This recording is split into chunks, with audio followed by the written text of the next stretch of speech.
and gentlemen, this is week 4 of my weekly anime roundup. My name is Miss Anime, and before we start, I just want to say that I did watch Raimon's Club, or Reman's Club, I don't know how to pronounce it, the badminton one, and it's not interesting enough for me to care about. The only reason I'm going to keep watching it is because it's on my June list. If you know me, you will know what that is. Certain actor I, look out for, and I'm like, for and kind of have to watch for. But other than that, it's another show about a dude getting into a badminton club or a sports club, has a tragic backstory. He's kind of brooding. He doesn't want to participate anymore, blah, blah, blah, blah, blah. I do find it weird that they are a badminton club in a work organization. That kind of poses a little bit of interest for me, but not enough for me to necessarily actually do a full blog about. I may talk about it here and there, but I'm not going to talk about it at length. So, without further ado, let's get started. So, at this point, I'm watching this show because, I really like Sayuki, and I really want something to happen with this show, but it seems like it's not going to go anywhere in the air anytime soon, so I might skip it until something interesting happens, because so far they're still in the same town. They're still debating what to do about Hazel. They're still debating what to do, because the people with the demon people, and it's just, I don't know why. This is just really, really, really boring me. So I think the problem with this show is that they're dumping everything into the plot all at once, and you don't know which side what you want to deal with, what you should be watching. Richard is dealing with his demons, and then Margaret is plotting war against this faction, and then this faction is plotting war against that faction, and then this, but then one of the characters doesn't want to be. It's really confusing, and I honestly think that they're just going at it everything at once, which I think is making it go too fast. I'm not sure if I want to keep watching this show, because honestly, I'm really confused. I think part of the problem is that this show has not even slightly recapped anything.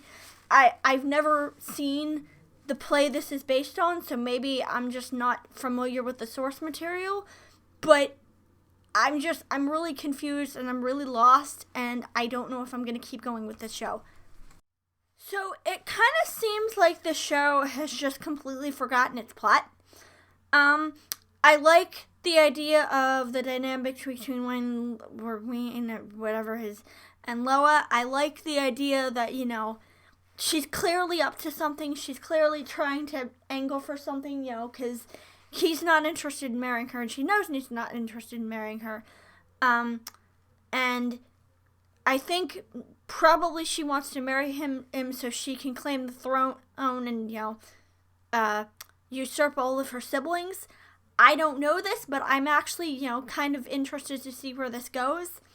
I also find it interesting the fact that, we do establish that Nedim likes him, has feelings for him. The show has never actually done anything with this, and I probably don't think the show will do anything for this, but it's kind of there just in case the show needs something to deal with. Other than that, I don't know what any of this has to do with him wanting to sell the country. As I said previously, maybe it's going to turn out he changed his mind. Maybe he doesn't actually want to sell his kingdom, but I really wish this show would connect the plot, connect what it's trying to do. But it's not a bad show. It's an interesting show. I really hate when shows present you with one plot and then abandon that plot to do something else completely. It really, really bugs me when shows do that. So I'm done with this show. This was incredibly creepy and incredibly, he steals her clothes. And the one thing I love about this show, I don't like the premise. I think it's creepy. I don't think it's romantic. I might keep watching it just to see if the other assassin comes back, because I liked him. I like her reaction when she's like, where are my clothes? And she does the sensible thing, and she picks something. I don't know what it was. I think it was a pillow. She picks something up and chucks it at his head. Like, I actually really, really like that. But I'm having a hard time getting past how just gross their relationship. I'm using that word in quotes because it's not a relationship. He's stalking her. He's fucking stalking her, and it's creepy and it's gross. And they haven't done anything to establish, that he's a good person or that she misunderstood him. Like other shows would do, she goes after him, but she finds out he didn't do what they said he did, or he's actually a really nice guy. No, this dude is just a really gross, creepy person. And also, I'm kind of starting to find Jim's accent to be kind of offensive. Like I don't think it's intentional, but the way they're having him talk almost sounds just, it's not sitting right with me. So, unless that other dude comes back, I'm probably done with this show because I do not want to watch it anymore. So, I kind of like the idea of, I don't remember their names, the redhead and the main characters going from man to man and helping them defeat the monsters and dealing with their problems. I just wish that the main characters had, some kind of plot to speak of. The blonde one, as I said in another video, is wants to honor his mentor, but other than that, we don't really know anything about them. We don't know anything about the main character. He doesn't have anything he's really fighting for other than, I want to beat my demons. Okay, like, every main character wants to beat demons. Do you have a girl you like? Do you have a family member who was killed by demons? Do you want to find somebody? As I could be wrong, but as far as I know, we haven't really introduced anything to make him compelling. But I like the Bushi hopping idea, so maybe they'll do something with that. I don't really know. It's kind of in the middle right now, and I'm gonna give it a few more episodes before deciding if it's worth my time. But at this point, I'm probably leaning towards no. So I'm glad they finally introduced, the actual plot, because in the description they said he was looking for a rust-eating mushroom, but it's been 3 episodes and that hadn't happened yet, so I found that kind of strange that they hadn't introduced that. I would like to know why it is that mushroom hunters work in pairs. That's very strange to me, and it kind of seems like weak reasoning to put them into a team, but at least it's something, and at least it seems like, we're getting a plot, whereas a lot of other shows this season, nothing is happening. So, I'm not entirely sure if I'm looking forward to this show, but at the very least, the plot is moving forward. But my question is, if there's a serum, if he can invent a serum that fixes rust, why doesn't he just do that and make money off of that? Why is it that just now he's thought of this? Why hasn't he been trying this forever? I don't get that. So the first episode we introduced that Sasaki, who I believe is the taller one, likes Miyano, the little one.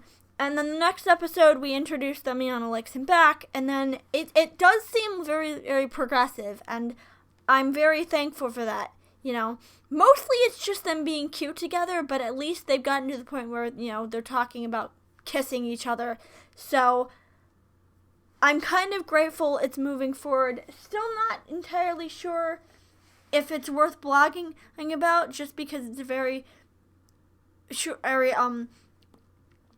very, very, character-centric show and it's not entirely plot-centric.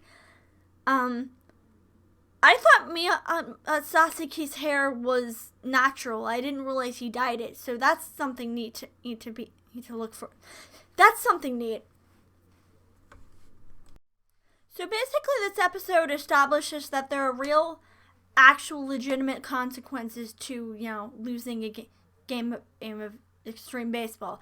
You can get seriously hurt from this, and I find that not only very interesting, but it's going to lead to a lot of good character moments, because obviously the little one, who's Haru, he's not exactly into this. Because at this point, he's very shy and very quiet, and probably him or one of the other members are going to object and be like, hey, we shouldn't be playing this because, this is going to get somebody killed. The only thing that really bothers me about this episode is if they're not a tribe anymore, why wouldn't there be like actual, consequences to socializing with each other? Couldn't somebody just say, you can't talk to each other anymore once your tribe splits up? You'd think that would be a very, very logical move to make that a rule. And if it's not a rule, then wouldn't it not make sense to say, hey, the tribe is disbanded, because they're still talking to each other. They could easily, form a new one, take a new name. So I don't really feel that's very compelling. But other than that, this is going to be very interesting when it comes back to bite them in the future. So what people don't seem to realize about cosplaying is that it's very labor intensive. It takes a lot of time and a lot of energy. You have to make sure the outfit is right. You have to make sure the stitching is right. You have to make sure the color's right. You have to make sure, or that it fits you. You have to make sure that you can move around in it. And I don't think people realize that, because people just view it as, oh, you just put on a costume and you wander around. It's much more time consuming than that. And I think this episode does a really good job of showing how stressful that can be for people, especially in Japan, where the work culture is extremely toxic. Because in Japan, you work constantly. You don't get breaks in Japan. You don't get, you might get some time off, but you work constantly. The deadlines are extremely borderline crunchy. I don't think it's intentional crunch. Like, I don't think it's as bad as some of the gaming companies in America, but it's extremely toxic. And I commend this episode for doing a very, very, very good job of portraying that, and portraying just how freaked out Kitagawa was when she found out how much time Gojo had been spending on this outfit. And because like most people, she just viewed it as, oh, get it done when you're done. No, that's not a thing for most people. The other thing is, and the show doesn't explicitly say this, I think part of the stress is that Gojo blames himself for his grandfather's injury, because if he hadn't, if his grandfather hadn't seen the dolls he was making, and a lot of people look down on men for that, and the show never outwardly says that his grandfather had a problem with it, but judging by his reaction, it's kind of implied that way. I might just be overthinking this, but it feels like the show was saying that Gojo blames himself for this. Also, I can't imagine seeing the person who ridiculed me as a child again and not, like, laying into her, but, that's a thing we'll get to at another point. So I'm still not happy with how random these accidents seem to be, and how they seem to have literally no connection with the actual, characters of the plot. But at least this week, the villain was someone that they know. At least this week, the villain, I believe it was Hanzo or Kaisa, someone that they know and someone that they're familiar with. So at least there's that. I don't know why he's planning to blow up the boat. I don't know why, what this has to do with the actual groups, but I feel like the show's kind of pulling this stuff out of its ass, because that's my biggest problem with the show. I really wish, like, let's say, last week we had the tornado, and let's say, let's say they expose the group for cheating, and then the outcome is the people who they expose decide to flood the dam and flood the town, and they can either get some people out, or they can try and block it off. That type of thing. Stuff that actually connects to what's going on. It's extremely random to me, and I don't like that. So, the only thing that really interests me about this episode is that Chloe gave the demon thing her name willingly, and it according to it always grants somebody a wish. So, I have a feeling the wish has something to do with what's her name? The other girl, the one who's looking for her. I have a feeling that wish has something to do with her. But other than that, not a lot really happens. It's just kind of getting the character to point B. Not necessarily a bad episode, just kind of underwhelming and very generic. So this was kind of scary, but they didn't really do anything with it. He's absorbing the humans. Why? Like, what reason? Is it just because they're coming into the forest and he doesn't like that? Maybe I missed it, but I don't think the show ever definitively establishes why he's doing it, and it was a missed opportunity for me. I like the other Digimon.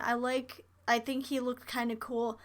But I'm starting to get annoyed by the fact that the show really doesn't have a plot.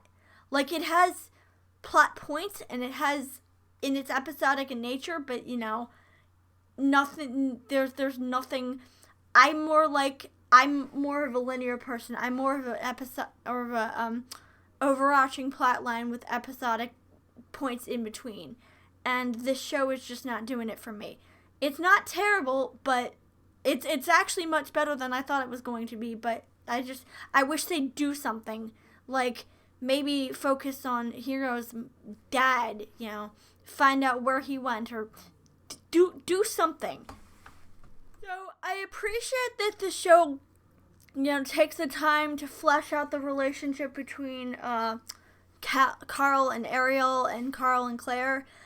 But I do wish it would explain what exactly Nina did to, like, is it just because she killed his parents? Because from what the show is establishing, his parents were just not good rulers. Like, they let other people suffer. They lived in luxury. They bragged about. So, is that the reason why? Because she had them killed? I don't know, because the show, we're 4 episodes in, and the show hasn't established that yet. And I really wish the show would get to, establishing why exactly he hates her so much. Because at this point, I really don't care. I don't get his grudge against this girl. I am interested to know what's going to happen when he finds out that Nina and Clara are the same person.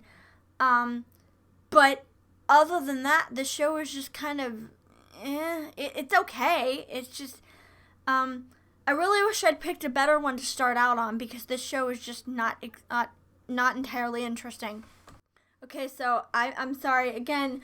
I still need to make a one more thing poster. You're sorry you have to look at the same welcome poster I already had, but next season I'm gonna change it up. I haven't figured out how I'm gonna do it, because I've done a couple of these with this particular format in a row, and I want to do something different. I might do anime hat, put it all in a hat. I might, do just pick blind. I don't know, but I'm going to figure out something to do because I need to change up the formula for the next season. So that is it, and see you next week.